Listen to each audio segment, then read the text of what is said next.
Okay na. Hi guys, welcome sa Mabsabi Shop. So good evening sa inyong lahat. So ayun, so ngayong gabi test natin tong unit natin. Ang hawak ko ng unit is ENC 311-1. So ayun guys. So isa sa mga magagandang unit natin available sa shop. So ayun guys, kung makikita nyo, kasama niya is 8 inches na rail handguard. And then sa front sight niya, naka-KAC na folding sights. Yan, front and rear sight. So adjustable siya guys. So pagka wala kayong scope, pwede dito. So ayan, adjustable. And then guys, sa rail assembly niya, merong ano dito, piece ng kumbaga vacant na rail attachment. So pwede kayong mag-slot dito ng ng lasers, flashlight. And then sa taas naman ng receiver niya, meron siyang slot for scopes. And then full metal siya with stoner rifle markings, yan, engraved. Standard mag catch, bolt catch working, semi-safe full auto function. And then sa trigger niya is standard na trigger. So usually kasi sa ENC mga bagong labas nila, naka-speed trigger na rin. Gaya ni ni SE, naka-speed trigger 'yan. And then naka metal trigger guard. MOE style na grip. Syempre with motor plate.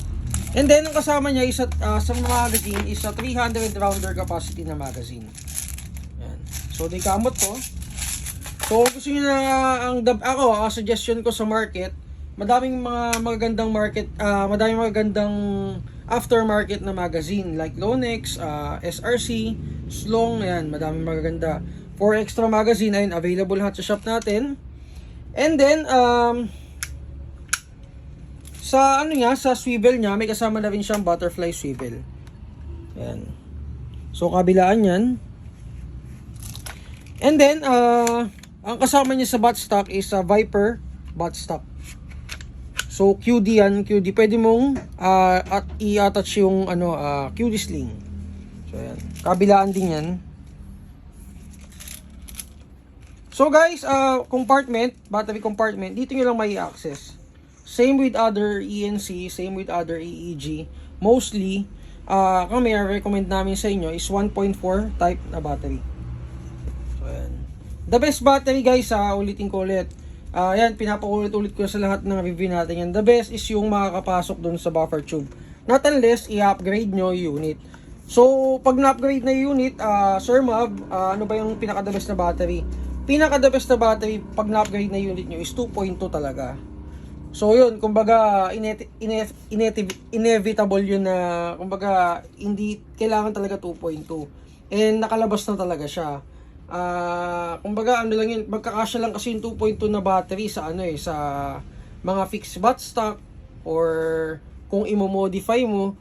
Si Pot nagmo-modify siya ng buttstock usually talagang pinagkakasya namin sa buffer sa sa buttstock mismo.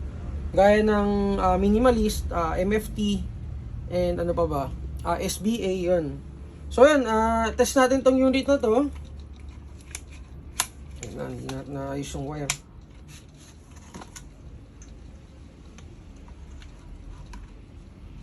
Yun guys, so medyo lang talaga no. Kailangan maayos pati wires para mag-retract ng yan, ma-adjust natin na maayos. So yan. Okay, test natin. Firing. Full auto.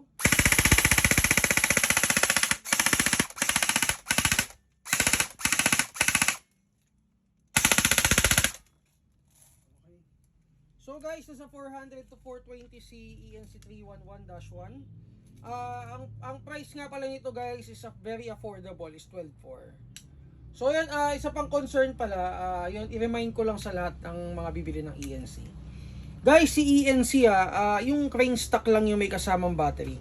So pag ganito yung batch stock, wala tong kasamang battery at saka charger. Not unless ipopromo namin, which is usually nagpo-promo din kami ng LiPo battery at saka charger. Ipopost naman namin yan kung ano yung kasama dun sa mismong picture. Kasi minsan nako-confuse yung iba, bakit daw si ganito walang kasamang battery and then si ganon may kasamang battery. So yun yung paliwanag doon. So pakita ka nga na nakaka-ring stock. Ito ganito. So yan, nakaka-ring stock yan. Ayan guys. Yan, may kasamang battery at saka charger. Pero ito Poseidon to. So kumbaga sample lang namin. Ito ENC to. Yan. So yan guys, ang price ito 12.4, wala pang kasamang battery at saka charger. So yan, open nga pala kami guys 9 AM to 6 PM everyday. Everyday except for Sundays pala, for pick up lang. So yun, thank you.